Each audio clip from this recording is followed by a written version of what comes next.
Welcome to the Brewers Weekly Rundown Podcast, a production of the Flicksation Podcast Network. Brewers down to their final out now. Now up to Christian Yelich. Here it is. Yelich sends one to right center and deep. Get up! Get up! Get out of here and gone for Yelich.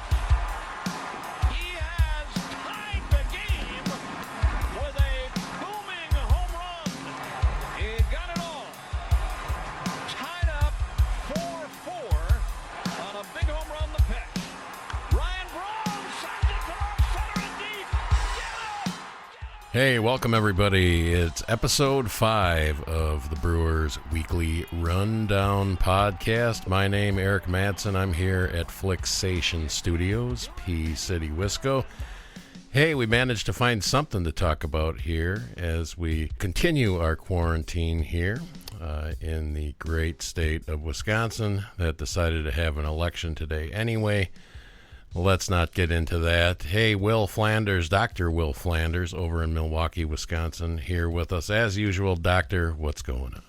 Good evening. Just trying to keep the beard in check as I start to look more and more like a caveman as every day passes, but otherwise doing pretty well. Well, yeah, a lot of people doing their early year Movember here because of the quarantine. Mike Smith, Door County, Wisconsin. Mike, welcome back. Thanks for having me. Let's keep our fingers crossed, see if there'll be baseball. Yep, of course, we're going to get into that shortly. And we got a guest with us tonight, Tim Bukowski with us. Tim, where are you at? How's it going? I'm in Cudahy, Wisconsin, so right around here in Milwaukee here. All right, fantastic. I am doing quite well, surviving the quarantine. Out of work for now, but keeping myself occupied. Okay, so not essential. Not essential. Not All essential. right. Lucky you. All right, guys. So, yeah, contact the podcast anytime. Email brewersrundown@gmail.com. Follow us on Instagram or Twitter at Brewers Weekly. Call or text the voicemail line anytime, 24/7. That's 608-535-9302. And like the Facebook page. We're picking up listeners as we go along here. As we've probably stated before, it's turned out to be a questionable year to start a baseball podcast. But, yeah, thanks for those that have been with us so far. Feel free to drop us a line. Tell us what you think. Are we going to see baseball? What do you think of the team? What do you think of the show? We want to hear your thoughts. So please use any of those avenues to drop us a line. Hey, if you want to do something for us, you can go to the store of choice where you download your podcasts. Please give us a lofty star rating or a quick review. Help other folks find the Brewers Weekly Rundown. That would be fantastic. We're not exactly weekly now because we don't have baseball going on, but occasionally things come up, and we're trying to pull some mildly, at least, entertaining stuff together here for you to have a show every now and then. Tonight we got a couple things to talk about. Of course, the big news is when is baseball going to start?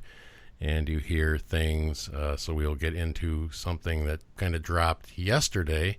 And in the second half of the program, we're going to be talking about things people are doing to bide their time while we're waiting for baseball, things baseball related, and we will get into that in the second half of the show.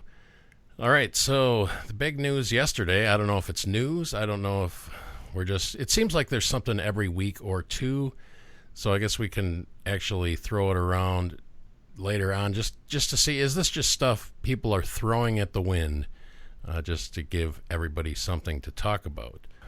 I'm in a couple of groups. I see a lot of people like demanding the MLB should make 5 different schedules for all these start dates and, so people can be ready and all this. Obviously, they're not going to do that kind of thing. But Jeff Passan has reported yesterday that the MLB strongly considering a possible May start again. We're back to May here. I'm surprised they mentioned May specifically, but we're back to May possibly, where they're going to try and concentrate the entire league to the Arizona, Phoenix area.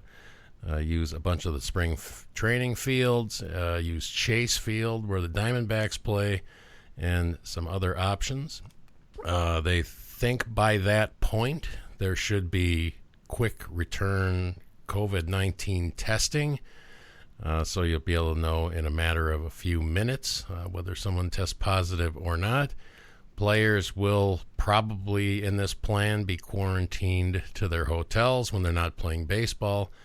It says here that the health officials aren't typically concerned about major league athletes as they are healthy and probably don't stand much risk. They're a little more worried about managers and umpires and that kind of thing in this scenario. There would be no fans in this, obviously, scenario in Arizona. And there's some other things we can dig into as we talk about it here. But, Will, you sounded kind of upbeat when we were talking about this before. I don't think any of us really believe the May business. But something similar to this in a June or July scenario, you didn't think it was a total impossibility, Will? No, I don't think so. I mean, obviously there are a lot of things that have to be figured out with it. I think it was a Rosenthal article in The Athletic today that followed up that said, well, maybe they're going to allow families. And if they allow families, obviously that creates, even more of a, question of the extent to which it could be under control and really a sort of quarantine in a group of players and umpires and other officials situation. But I think, there is the possibility that something like this can be workable. I think as we move along and, we're still at the height of the pandemic, there's some evidence that at least in some places we might be nearing a peak, but of course, until we really see that, we don't know. Obviously, it still depends on that. It depends on that we're on a downward slope, I think, through most of the country, maybe if not all of the country. But I don't think this is as crazy as I've seen. I was watching the Pardon the Interruption segment on SportsCenter earlier, and Will Bond was talking about how Phoenix is a very spread out city. There are places that you can, you're not in close quarters like you are in New York or some other cities. So there is the potential that you can, reserve some hotels, get the players, to and from the fields in an orderly fashion. And I think there are also some interesting aspects that I've heard about as well. Like maybe we'd want to go to a robot home plate umpire this year instead of next year. So that the home plate umpire wouldn't have to be, right there, subjected to, potential spread of the virus. So there'd be some interesting aspects. It's a way to get baseball back in the national spotlight. I think the NBA might have a little more struggle bringing something like this about. So baseball will get a lot more attention than it has maybe in previous years. So it's tough. It may be impossible. I recognize we're not expecting it at this point, but it's certainly given me a little hope. That maybe we'll have some more things to talk about on this podcast in the relatively near future. Now, maybe I'm just not understanding. Sorry about nitpicking this dumb thing out of what you just said, Will, but do they not still need an umpire at the plate when robots are calling balls and strikes? I mean, you still got to call like foul balls, and you still got to call balks and that kind of thing. So this was something that I saw. I think it was in the Rosenthal article that. There is the potential, at least in the short term, and I don't think this will be the solution when we go to the regular season, or when we implement this for real in a normal circumstance.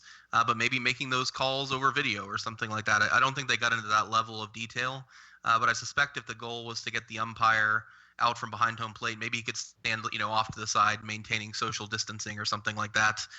But you are right; there are other things the home plate umpire has to do. But I think. Given modern technology, there's the potential they could be handled, at least in the short term, in some other way. Though it would certainly look weird not to have the umpire behind the catcher. Mike, I think we know we're going to go where everybody knows where we're going to go with this. I mean, we've kind of talked about this already, but Mike, you are definitely more skeptical last episode that we would see baseball at all. Where are you with this recent news here? I'm still really skeptical. I still don't see there being a season. There are parts of this I see that are plausible. One would be maybe they could use the spring training period and do something like that all in Arizona, couple weeks, a month, whatever to get ready. But there's so many specifics of this plan that hasn't really been thought out, and there's already been players that are talking about, like, why would I leave my family for a few months or for however long with no contact and being quarantined? So basically they're just like playing baseball and staying in the hotel. Like, that's not real high quality of life, especially for most of the guys that are literally millionaires. So, the average worker or whatever can not really afford to miss work, but there's a lot of these players that can. There's a lot of these players that can't too. But the number of hotel rooms available, the transportation, a lot of the other sports leagues, especially basketball over in Europe and stuff, they had a lot of outbreaks, like on the teams. Even I believe it was Decker. They had an article about him returning home just before they'd close the airports, and I believe it was Russia or wherever he was playing now. But a lot of asymptomatic athletes. So as it's not a risk, I just can't imagine a lot of the players going for it. I think it was Boris kind of trying to talk things up and have an idea. The flip side of that too is I've seen some of the peak numbers projected for Arizona, and it's between April 18th and the 23rd. If you assume that keeps going down, I guess it could be plausible in the fact that maybe by mid-May that they could do a spring training or like a real abbreviated end of spring training or something, and then work for plans. But there's still a lot of other cities that have complete bans for sporting events and other things through the end of May. So we'll see how it plays out, but I'm going to stay pretty skeptical here. All right, Tim, where are you on all of this? How about, like, before this announcement, where did you sit on baseball coming back? Just your gut feeling, and has this announcement really changed you much? I don't see any possibility really of a regular MLB season happening at all this year. I certainly also don't see any real possibility for there to be no baseball at all on the TV in the next year. So I think that there's probably going to be something that involves some of these 7-inning games, that involves something very different, some sort of tournament-style format or something like that, where we won't see a real World Series winner determined, but we also are going to have to see baseball at some time in the next year, because I don't think that the financial ramifications are going to be something that either the players' unions or the owners are going to want to deal with in the long term. So I think we're catching this plan that we're getting now at a very early stage. I don't think a lot of the details obviously have been ironed out at all. And given how close Jeff Passan is with a lot of the players and the sources that he has, I think that this is very early on in the planning stages. And I think we're catching this earlier even than it meant to be publicized at all, given MLB's statement today. With that said, I think something like this is going to have to happen in the next year or so if we are going to see baseball before a vaccine, because we're going to be dealing with this for at least a year, probably closer to 18 months. So I think that something like a Phoenix season in which there are no fans, that's probably going to be baseball over the next year or two. And whether or not we end up seeing other rule changes or things like that, like I also saw expanded rosters to compensate for the potential of infections among the athletes. So I'm not exactly sure if we're going to see something like that, but I think that this is going to be what we're going to see at some point, whether or not it's sometime in this summer or the fall or the spring after that. I think this is where we're going to see at some point. Well, you mentioned a year specifically, but we are on the cusp of this possible strike here too. So that's also true. Yeah, I think, man, if this season doesn't happen or there isn't something till very late in the fall or something like that, they had better get that CBA worked out before the beginning of next season, because if they miss like 18 months or something of baseball, that is going to be really hard to rebound from, I would say. Even just the optics, right? Yeah. Setting aside missing that much time, just the optics after what the country's been through, to see the sport not rally together, sort of just to be there for people to watch, after going through all this, I think you're right, would be much more devastating than even 1994, which, to a lot of baseball fans, it's really hard to believe that something could be more devastating than that was, but it would be far worse. And I'm definitely not condoning here for like the players to roll over or something. That is not at all what I'm getting at. But sides got to get together on this.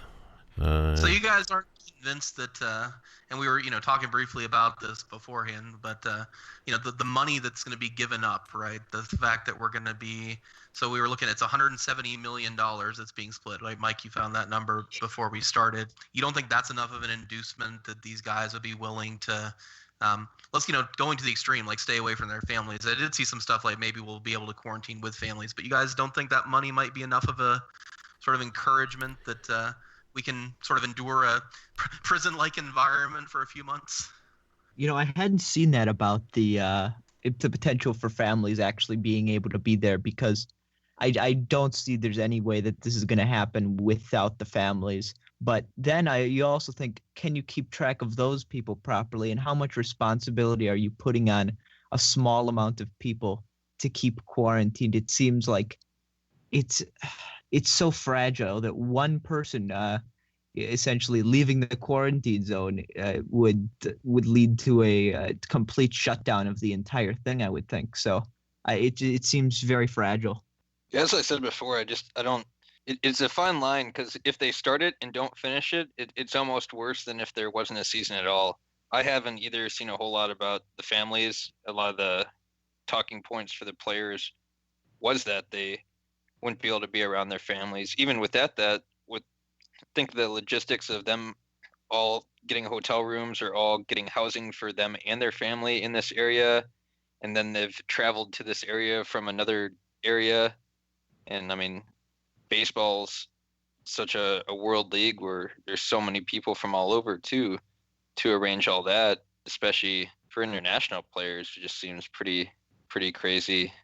God darn it, Mike, you always talk me into the negative side, it seems like, because I had not at all thought about all these logistical issues, and as you're kind of breaking that stuff down, it's like, man, how the hell are they going to pull this off?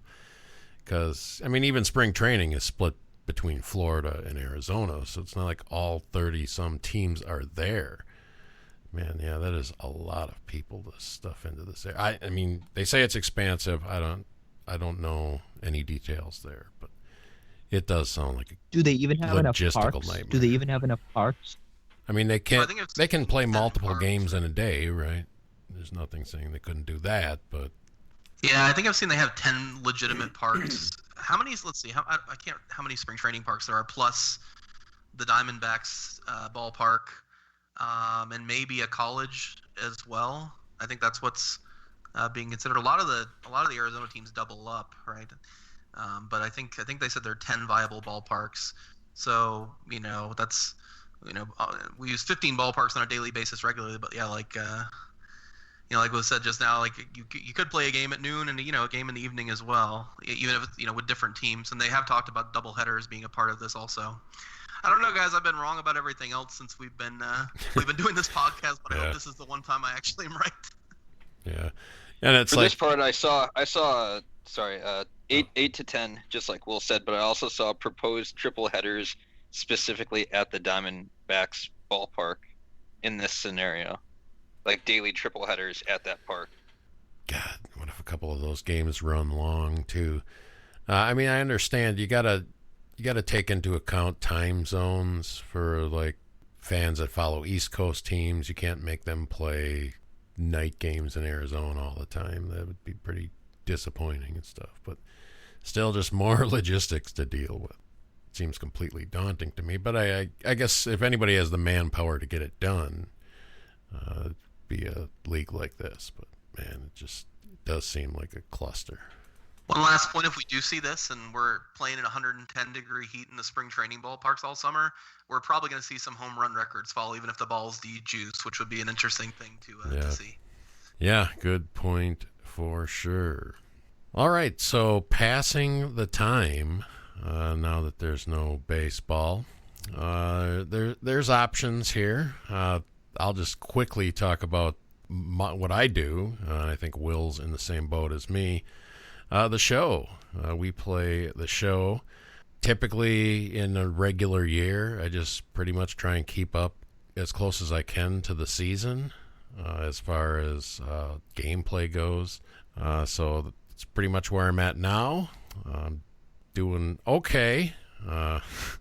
Yesterday was quite frustrating as I took a 6-0 lead on the Phillies and ended up losing 9-6. So bad day for Hauser on the mound, guys, yesterday. Yeah, so I also play the show. I also play Out of the Park that we'll talk about in a little bit. Yeah, I've gotten a little bit ahead, given that I'm working from home, quote unquote.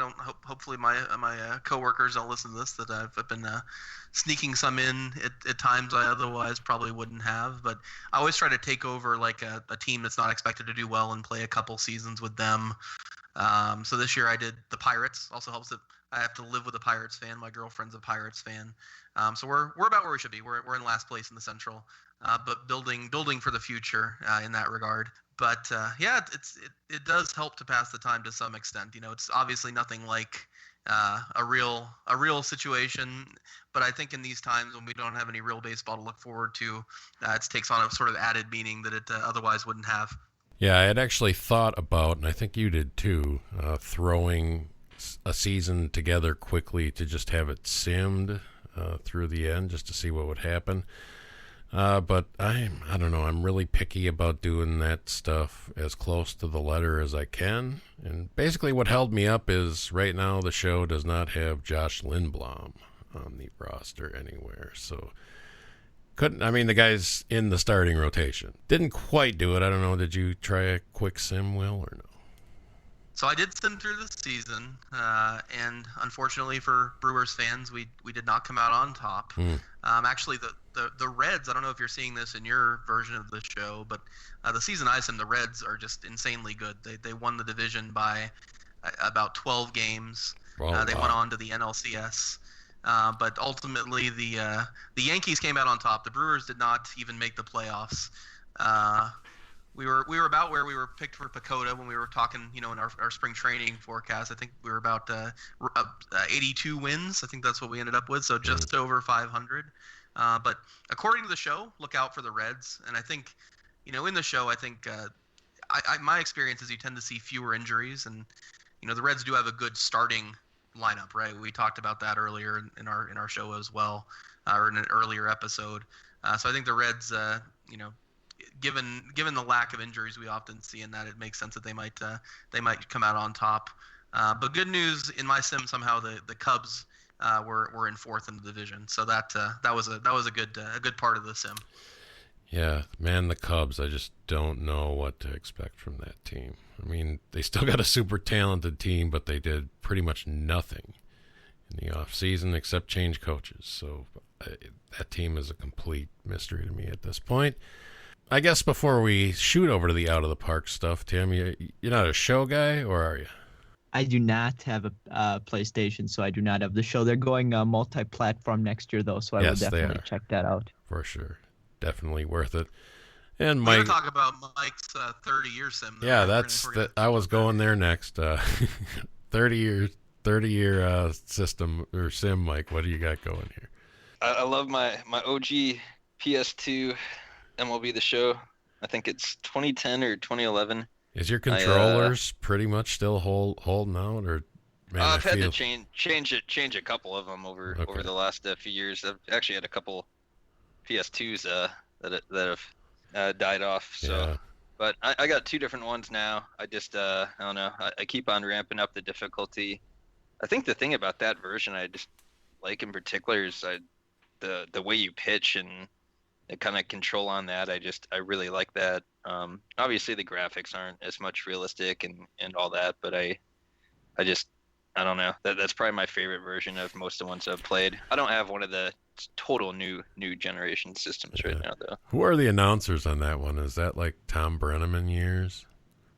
I usually have it play it to music and have it on mute. Yeah. I know Matt Vasgersian was on a couple of them. I don't know if he's on this particular year or not, though, but I think he is. Okay. I'm trying those older ones. I feel like I remember like Tom Brenneman and Chris something or other. Yeah, I don't know. Maybe I'm thinking of All-Star Baseball because I played that before the show. But all right, Out of the Park. I'm not versed in this at all, Will. So why don't you take this part? Yeah. So I know we brought Tim on because he's been on one of the Brewers groups and maybe other places as well, posting some of his season results for Out of the Park so far. So for folks out there that aren't familiar, Out of the Park is it's not a graphics-based game per se. It's not a game where you can see the players on the field, but it's not a game where you're controlling the batter and controlling the hitter, pitch by pitch. It's a game where you are sort of taking on the role of the general manager and the manager to some or to whatever extent you desire. And you can play the most recent season, so you can play out the 2021 season if you have the most recent Out of the Park, or you can go back and play the Brewers when they first moved to Milwaukee in 1970, or you could play a team from the 1880s. Basically, you can play all of baseball history over time. And yeah, I know, Tim, you've been keeping folks up with your sim of the season that you've been doing. But yeah, tell us how your season's going so far, and maybe just give us an overview of what you like about Out of the Park.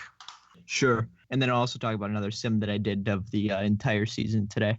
So yeah, I've been posting in a couple of Facebook groups about how the Brewers have been doing in my sim as I've been going day by day. As I've been doing that, I prefer to go on a very micro day-to-day approach because when you tend to sim the whole season and you don't make the decisions as a manager, you're ending up with players that are subpar, to say the least, who are getting far too much playing time, who are getting far too many innings and far too many at-bats. But my Brewers are right now, we are 8-3. We have just beaten the Phillies in that 3-game series that we were going to be playing. A couple standouts so far that seem to be in lockstep with some of the projections. Justin Smoke has been lighting it up. He's got 6 home runs already. Freddie Peralta has made 3 starts, and he has been shut down in all 3. The first one, I think he went 7 innings with 10-11 strikeouts. And yeah, overall, it's been a very good start for the Brewers. One particular surprise so far has been the resurgence of Corbin Burns and the way he's been able to get a control on that home run problem he was having last year. And that has been definitely good to see.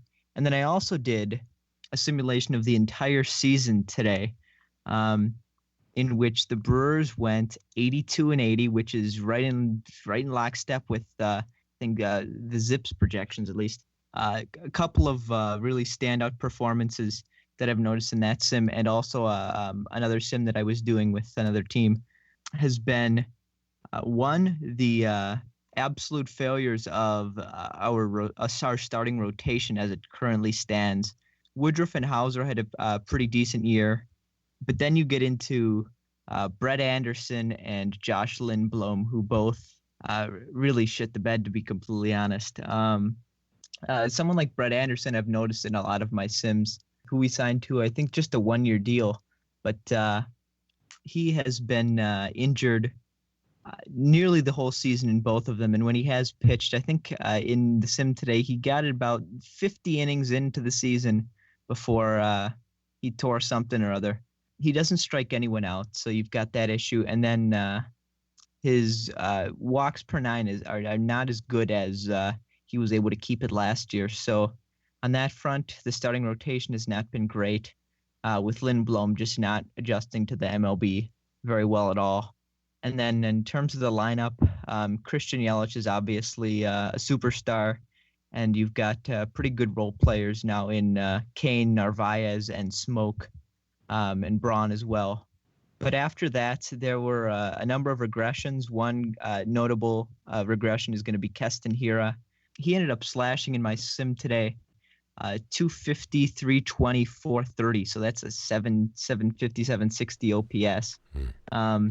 And there were a number of issues regarding that in the young talent, with Urias and Arcia never really picking up the slack at shortstop. So there were a number of gaps in the lineup that didn't end up being filled, which led to just missing a wild card spot in my in my sim today, but we will see how the other win goes as I manage each game.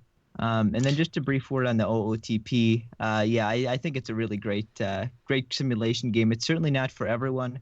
You have to enjoy, I guess, sitting and looking at numbers on your computer for quite a long time.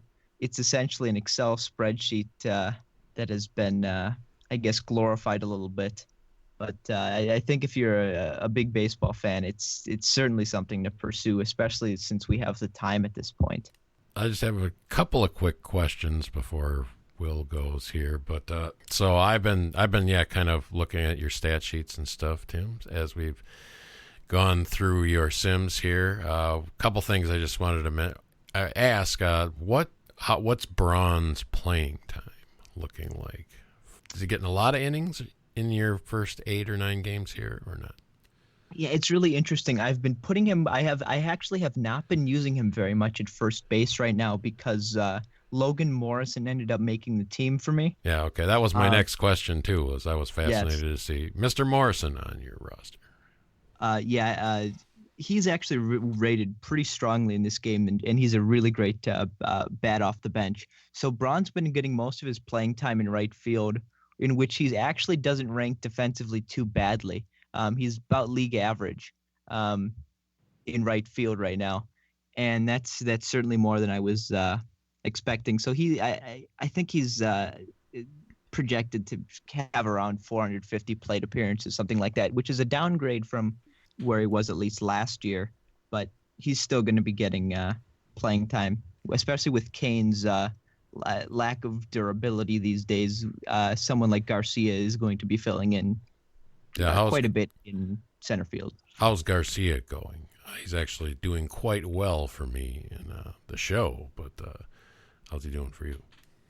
He's right around league average right now. It's a little early to tell with regards to his at bats. His walk rate is up and his strikeouts are down though, which is always something to watch.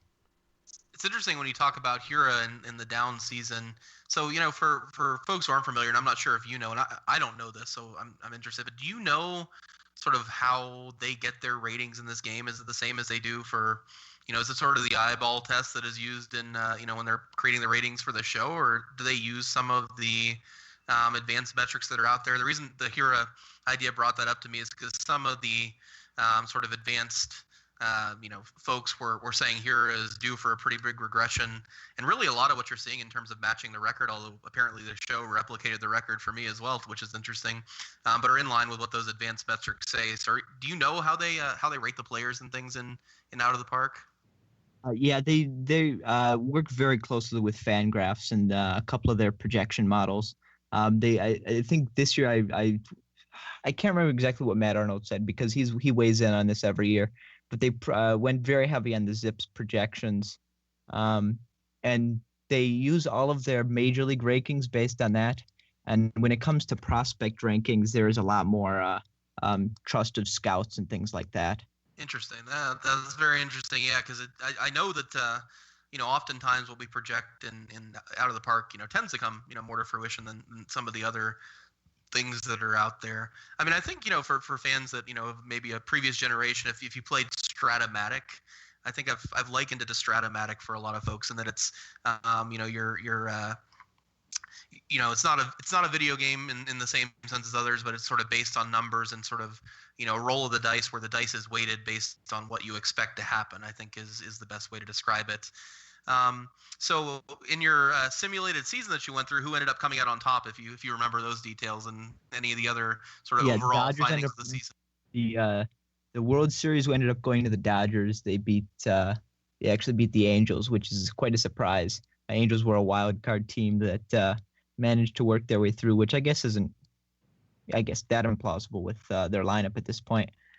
But in the Central Division, the Cardinals ended up winning the division by 8 or 9 games, followed by the Reds, and then the Brewers after that, with Pittsburgh and Chicago being actually pretty far out of it. Cubs were, I think, 75-87 or something like that. They really fell off. But they did end up losing Brian for a month or two, so that really took them pretty far out of the standings. So for your next time, you need to move every game to Arizona, to spring training fields, and see what difference that makes for the overall stats. I think that'd be the way to go. Speaking of that, how the programmers of this and like especially the show, how much are they dreading the announcement of what's actually going to happen? Because they're going to have to do a giant update to accommodate that probably. So sounds like a lot of work for a lot of sleepless nights for the programmers, guys. I don't know if they'll bother. You think we'll get an update where every game's in Arizona? It'd be kind of cool, though, I'd have to say, if you can like play the whole season. I guess you could actually play on the show. You could move every game to Arizona, but well, that's just that they just have that. Well, I guess you have Chase Field and that one fake spring training park. Yeah, that's right. I don't remember if it's Baseball City or Date Palm Park. I believe that's what it's called. Hey Tim, what did they have for Arcia and Urias on playing time, and for the season you finished on both them?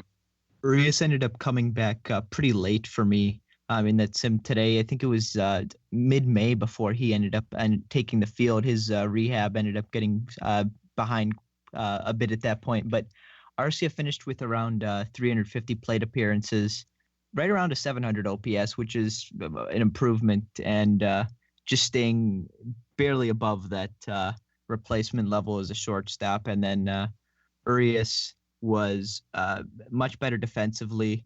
He ended up getting just over 200 plate appearances throughout the season. His on-base percentage was somewhere around 350 with that OPS, somewhere just over 700 too. So after Urias came back, it was probably 60-40, 70-30 in favor of Urias.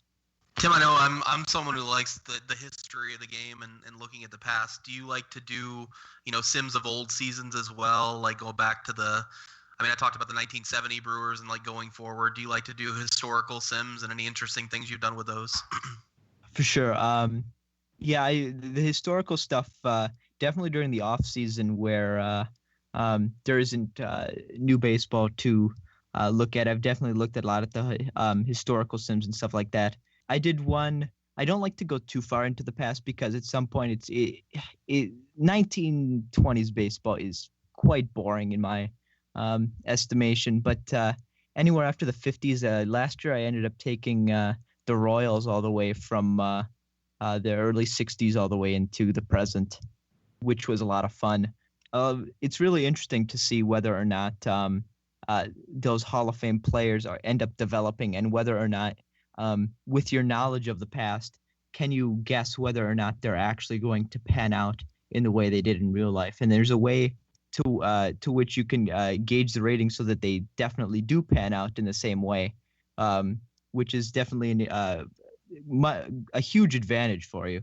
But you can also have it so you may have someone like George Brett or Dave Winfield that doesn't turn out in the same way that they do in real life and end up not getting past AA. So there's so many variables, and it's really interesting to see how good you can guess the performance of some of older players. Yeah, absolutely. I've gone back and done the Detroit Tigers in the era of Ty Cobb and things like that. And as you said, it does get a little bit boring in the ancient past, in the dead ball era, I think. Another cool thing to do there is random debut, so you can have you have the whole set of all the players in Major League history, but you might end up in an era where Barry Bonds is playing in the 1920s and Babe Ruth is a player who is a prospect in 1995, and just what would that do if Babe Ruth was playing in the middle of the steroid era and things like that. So yeah, for anyone out there who's interested in particularly the management side, I think for folks that are on either of those persuasions, Out of the Park can definitely be a good addition, especially in this time where we got more time on our hands than we might like. Yeah, it sounds fascinating. It sounds like something my wife would probably leave me over. So I'm going to stay away from it. But yeah, I've definitely been fascinated, kind of watching Tim's, and I love how Tim's season is going, obviously. So been pretty excited to follow it along. But yeah, fascinating stuff. Do you do any of the? Do you like build ballparks or do any some of that side stuff, Tim? Yeah, they just added adding custom ballparks into the game much easier without modding this year. I've played around a little with that, especially when I'm working towards doing a complete Brewers franchise from probably 2001 or so, and making a stadium that's not Miller Park. So I'm actually going to be doing something like that in the next month or so, building something that's a very different design from what we see at Miller Park and how that affects the offensive environment especially. You gonna specifically try and tamp down the bandbox thing? Yeah, and I'm doing quite a bit of work in left field as well as that tamping on the short porch and stuff like that. And it's going to be very pitcher friendly in that right field area where right now you've got that short porch that has led to a number of great seasons. All right, yeah, fascinating stuff. Thanks for hanging out with us, Tim, and telling us about your out of the park experiences this year. And like I said, yeah, I've been pretty fascinated following you along. So glad to talk to you and get kind of the lowdown of what you're up to here. Thanks for having me. All right, Will Flanders, thanks as always for joining us. Thanks, guys. Hope we get some more material soon as maybe we move forward on this. But just like last time, Mike has made me a little more downtrodden, so we'll have to see. Yeah. Thanks for that, Mike. Your sunny disposition is always appreciated. I always try to be consistent with that, But on a lighter note, just we're all in this together, and the more people do what they need to be doing and doing what they're instructed, we can at least flatten the curve and hopefully return to normalcy a little sooner. But it's going to be a while. But let's stay positive and do everything we can together. Yes, sir. All right, email the show, brewersrundown@gmail.com. Follow the show Twitter or Instagram @BrewersWeekly. Like us on Facebook and give us a rating and review wherever you get the podcast. Thanks, everybody, for joining us for episode 5. We'll try our damnedest to figure out something to talk about in the next couple of weeks. Otherwise, we'll see you when we see you. Thanks, everybody. Have a good night.